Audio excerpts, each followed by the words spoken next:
And welcome everyone, Lionheart here, and today we're taking a look at some newly announced and upcoming games from Slitherine. For those that don't know, worked with Slitherine on a multitude of different games recently, Nightmare Frontier and Battle Sector.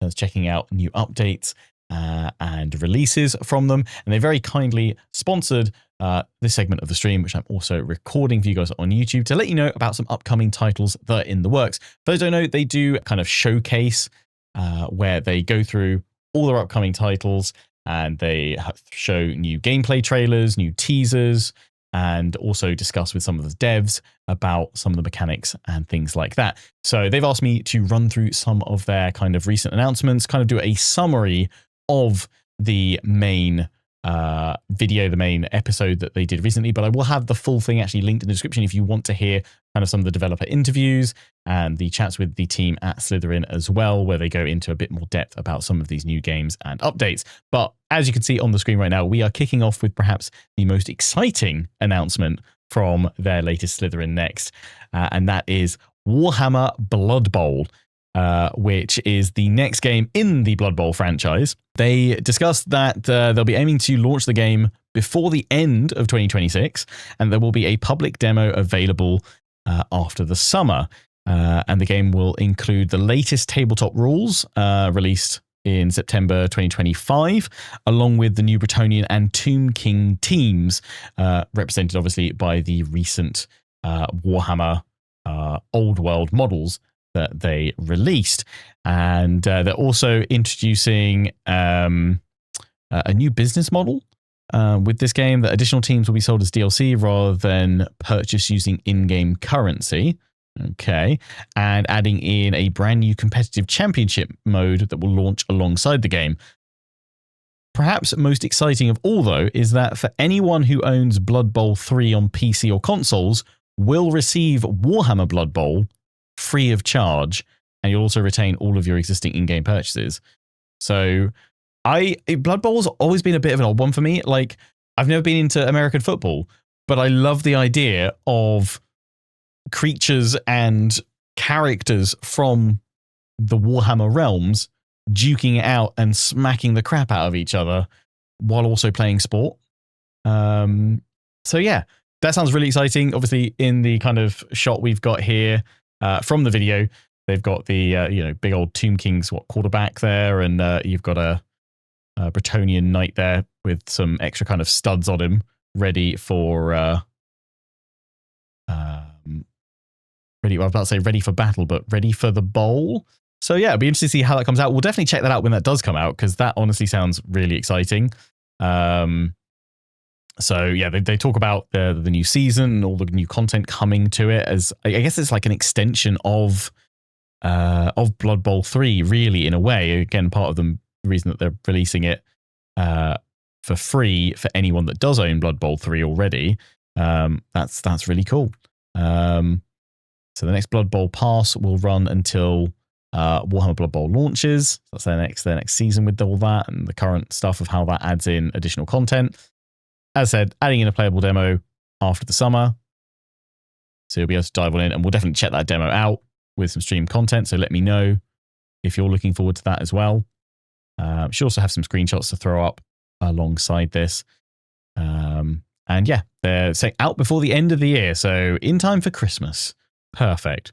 Right, let's move on to the second game. I should say as well, I'll have links to each of the individual game recaps from the Slitherine Next stream and showcase if you want to dive deeper into any of these titles. So that's Blood Bowl. The next one we're going to be checking out is Veil of Ashes.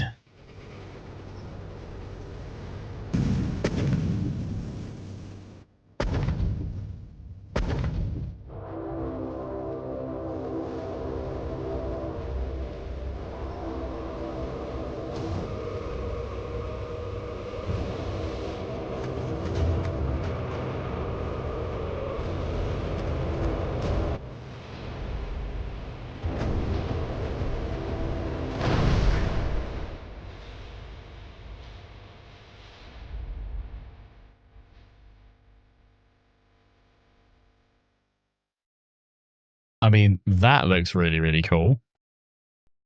Have we got some more information about that?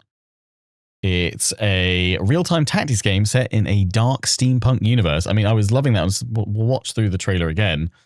The size of them are like almost like moving tank fortresses, which looks really cool. And like the artillery as well.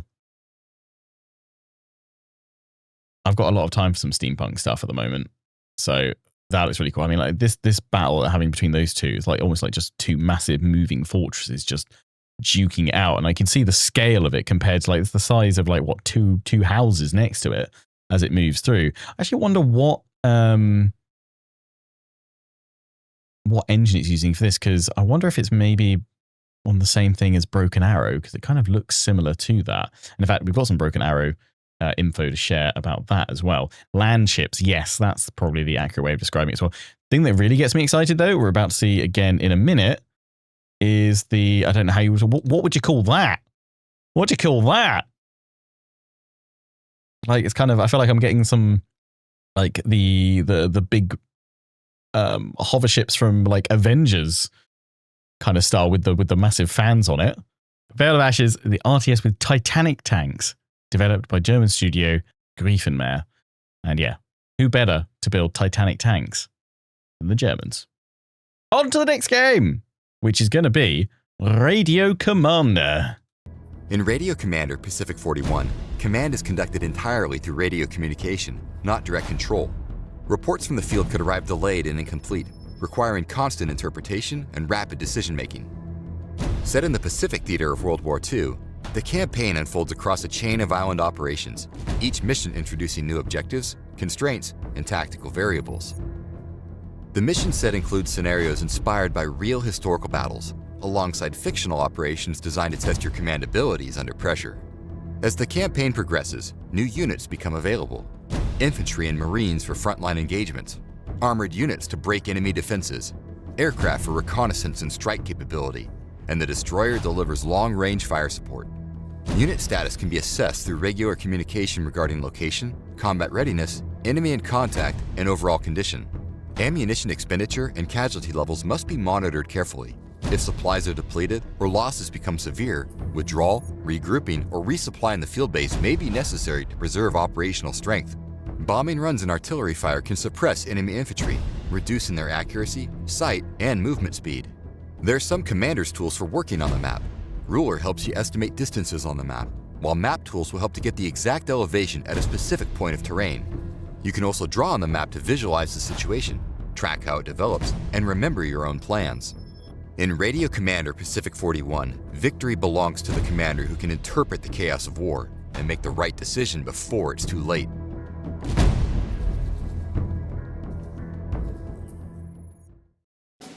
Air superiority is built on information, timing, and control of a complex network. In Radio Commander Battle of Britain 40, control of RAF Fighter Command falls into the hands of the player at the height of the Luftwaffe offensive. At the core of operations lies the Dowding system, Britain's revolutionary integrated air defence network. Radar stations detect incoming raids. Ground observers confirm visual contact.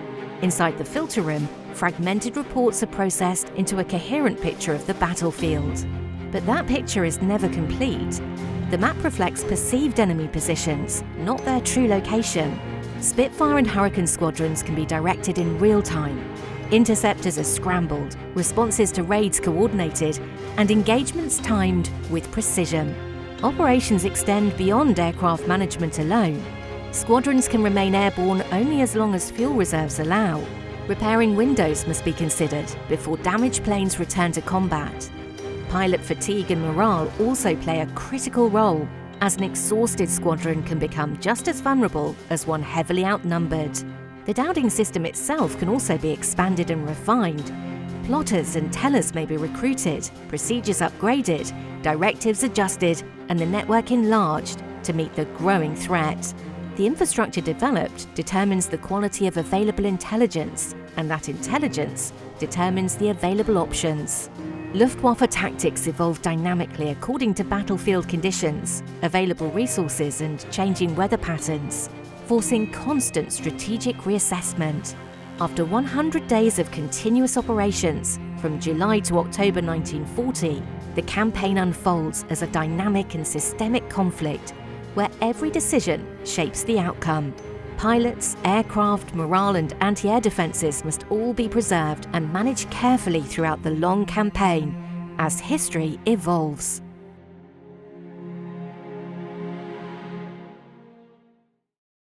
Okay, I mean, honestly, these types of games always make me think of, like, there's so many complex layers behind what we typically see in like a World War strategy title. And you know, we're often with RTS games and things like that, we're playing like, oh, we're just selecting the units and moving them up. But something like Radio Commander really shows you every like minute bit of detail that actually went in and what goes into the strategic planning and management of a military campaign. And this is kind of like a layer of military sim that I'd never really kind of thought about before. But yeah, as we've just seen, we've got Pacific 41, which is set in the Pacific Theatre during World War II. And they've also announced the next entry into the series, the Battle of Britain. Like its predecessor, the game focuses on command through radio communications, this time covering the entire aerial campaign fought during Germany's attempted invasion of Britain, which, yeah, looks like there's so much detail to that. I'd actually be really interested in trying that out when it does come out, actually, to kind of see how the planning all comes together and what, because I assume you kind of essentially like plan out a load of your strategic moves. You then let things play for a little while, and then you then have to almost like pause and then react to whatever fresh intelligence is gathered. Really interesting concept. And in fact, actually, I think the background of the war room here is actually somewhere I've been before. For a previous games event where I actually got to see the kind of operations room and the situation room of where they were planning out the Battle of Britain defense, which is really cool to see it all brought to life in the shots there from the gameplay trailer. So yeah, definitely one to watch. Certainly if you're into your military sims and love every single minute bit of detail and strategic layer possible. On to the next game, which is Bolt Action.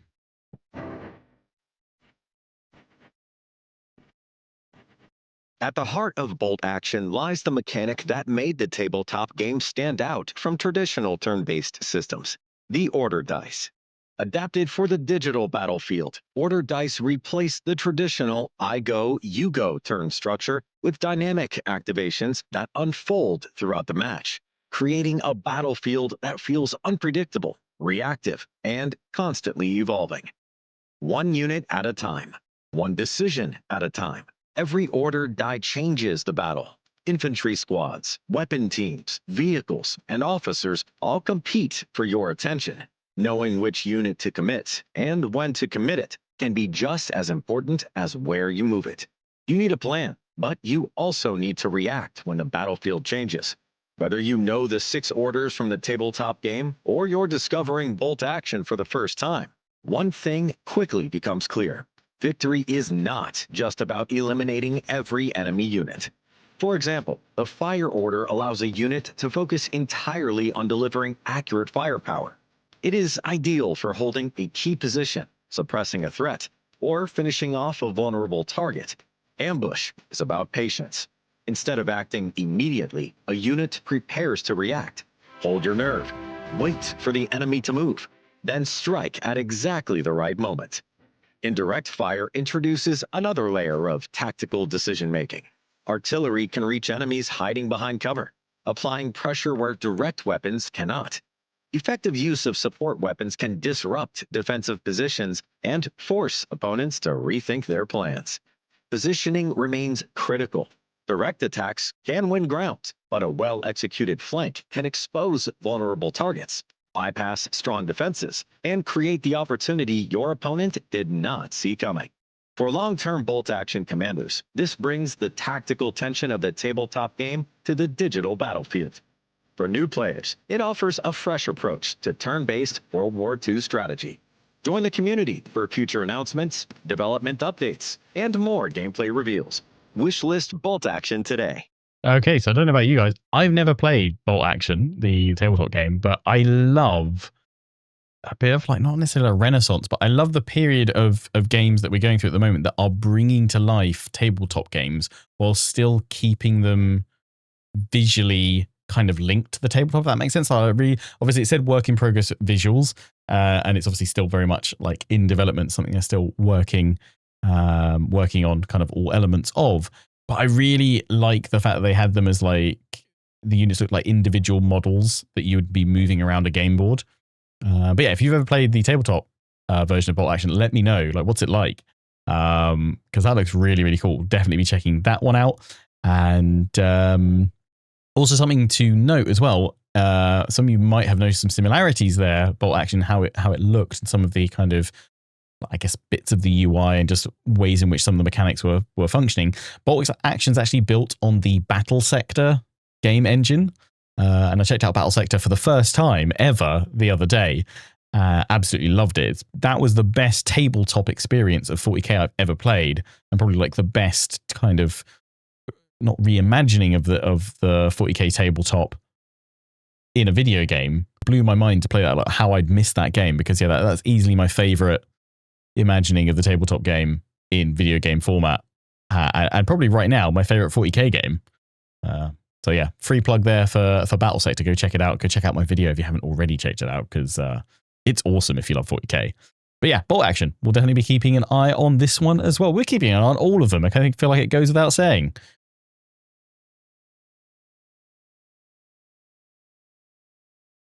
Shadows Rising introduces a new starting point with the Age of Shadows, a turbulent era before the major empires have emerged. The galaxy is fragmented, with pirate activity dominating vast regions of space, underdeveloped independent systems struggling to survive, and external threats like the Hive active from the start. With this new experience, you can now play as the fully space-based pirates. You can choose to play as an established pirate faction, putting you in control of your own pirate base and fleet, or start as a lone pirate and survive in hostile space with just a single ship. Whichever path you choose, you'll select one of 4 pirate archetypes that shape your early strategy. Pirates offer a balanced approach. Smugglers specialize in resource trading and black market networks. Raiders focus on aggression and resource acquisition through force, while mercenaries profit by selling their military services. You will expand your influence across vulnerable worlds through contracts, trade, smuggling, raids, and other pirate activity, all to establish hidden pirate bases that act as footholds and sources of income. Later, upgrade these bases to fortresses, and finally, the criminal network to lay the foundations of your own planetary empire. Alternatively, build the legendary Anarchopolis to stay in space and reach the status of a legendary pirate. Players who start as a lone pirate can eventually create their own pirate faction, transitioning from a single ship to a full-fledged pirate organization, or instead survive long enough to prove to the galaxy that they are a legendary lone pirate. The wider galaxy offers contracts from empires, independent colonies, and shadow ports, ranging from espionage and deliveries to sabotage and targeted destruction. Shadow ports serve as neutral hubs beyond the reach of law, where technology, ships, information, and illicit goods are freely exchanged. The black market adds another layer of opportunity through high-risk trade in contraband and restricted resources. Players can also accept privateering contracts, fighting on behalf of other powers for a price, in effect, combining piracy with organized warfare. At any time, you can take direct control of your ship using an upgraded bridge mode, seamlessly switching between strategic management and ship-level gameplay. Ultimately, your goal as a pirate is to either follow in the footsteps of planetary empires to become one yourself, or to instead reach the status of legendary pirate. Empire gameplay now benefits from new systems and tools from the expanded pirates, giving players more opportunities to experience the galaxy in their own way. Place contract requests on the market to fulfill key resource shortages, negotiate agreements with pirates to fight wars on your behalf, and trade with expanded junkyard shadow ports for their valuable salvage to bolster your fleets or discover technological breakthroughs. Fight them, ignore them, and work with them. The pirates will provide new paths for any Empire playstyle. The galaxy lives on.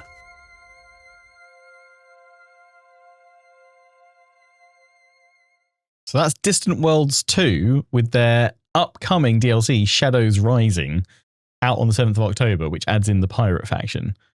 And sorry, I nearly had to pause the gameplay trailer there when they said you could just switch into just controlling your ship from the tactical strategic layer and then just control it. That blew my mind. That's awesome. And also, the thing that stood out the most there to me, I don't know about you guys, I want to try and do that like lone pirate legendary status run. Start as a lone pirate, take some contracts, build up your reputation, build up your renown for it, build up a nice war chest of credits. And then obviously from that, they've said naturally you can then progress into becoming your own pirate faction and then forging your own pirate empire if you want to, and then attain that kind of legendary pirate status. Or you can stick with the one ship, obviously I assume upgrading and buying a bigger, more powerful vessel, and just become a legendary lone pirate. I mean, if that doesn't sound like an epic gameplay challenge, then I don't know what does really. That sounds incredible. And yeah, I know what I'm doing on 7th of October. What about you guys? Let me know. I came to this city chasing the American dream. And what did I find? American nightmare, more like it. Something has twisted reality, and people's worst fears flooded the streets.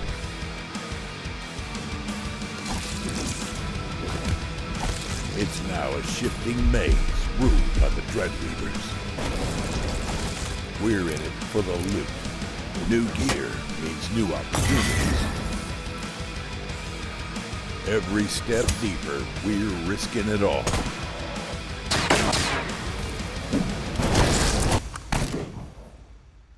Welcome to the Nightmare Frontier. So if you didn't check out my gameplay video that I did on Nightmare Frontier the other day, it's out of early access. It's had its 1.0 release, tactical extraction looter. I'm not really going to say too much more on this other than probably say go check out my full gameplay video, which I was aiming to do like an hour and a half of it, and I think it ran for nearly 3 hours because I got that addicted to playing it. So if tactical extraction looters are your thing, and you haven't dived into Nightmare Frontier in the last year or so since it's been in early access, it's now come out in full 1.0 release. Check it out. It's a lot of fun.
Okay, so that's Broken Arrow's new Spectator mode they've added in alongside new DLC Russian Guard, which I believe is now available from the 22nd of July.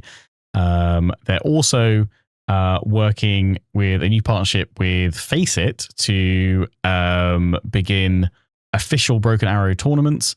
And again, a game that I've always kind of likened Broken Arrow to. I always feel like this is a spiritual successor to the likes of World in Conflict. And I know that had a really,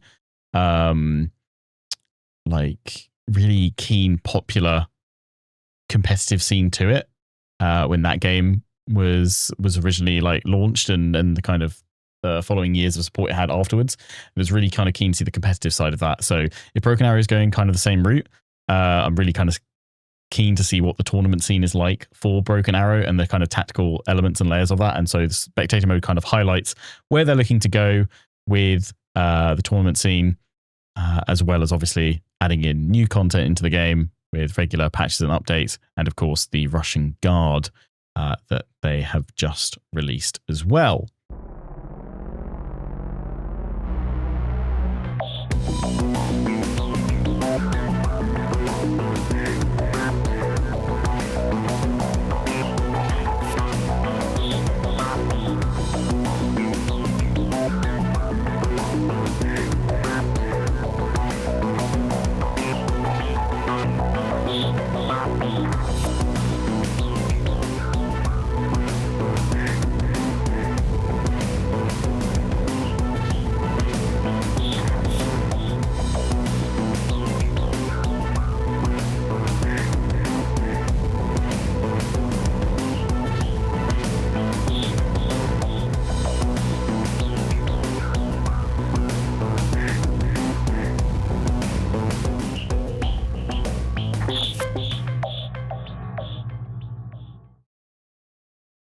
Yeah, just a quick gameplay video there on Terminator Dark Fate Defiance Evolution. DLC is out in early September. And now on to the final kind of gameplay trailer before we wrap things up, taking a look at this latest Slitherine next.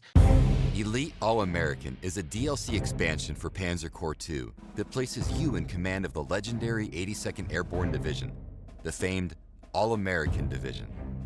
Follow one of the most iconic military formations from its baptism by fire during the invasion of Sicily through the Italian campaign, the D-Day airborne landings in Normandy, Operation Market Garden, the Battle of the Bulge, and the final Allied advance into Germany. The campaign focuses on high-intensity airborne warfare, where your forces are dropped behind enemy lines to seize vital objectives, adapt to chaotic battlefield conditions, and withstand determined Axis counterattacks. Success depends on careful planning, coordinated infantry assaults, effective use of support weapons, and preserving your experienced core force. The DLC introduces new historically inspired scenarios, U.S. airborne units, specialized equipment, and late war reinforcements. Unlike previous Elite campaigns, Elite All-American emphasizes close quarters infantry combat and airborne operations, offering a fresh tactical experience while remaining true to the classic objective-driven gameplay of Panzer Corps. Optional bonus objectives and customizable heroes provide additional challenges and replayability. Drop in and lead the All-Americans through the decisive battles of World War II. There we go, Panzer Corps 2 Elite All-American, and it's out now. Dive on in and fight through any of those different scenarios, historical campaigns mentioned in the gameplay trailer there.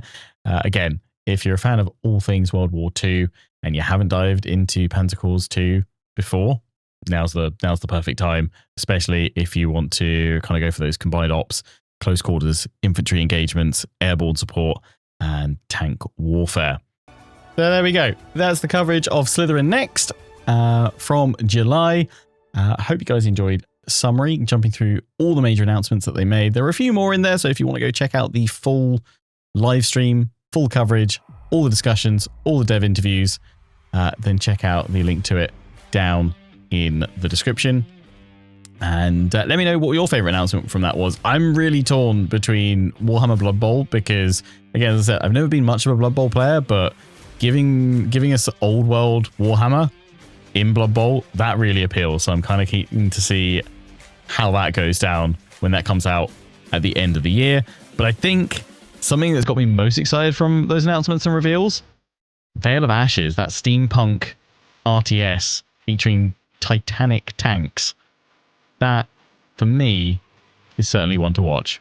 So, until the next one, I hope you've enjoyed this video. Thanks Slitherine for sponsoring, and I'll catch you guys in the next one. Till then, take care, and ciao for now.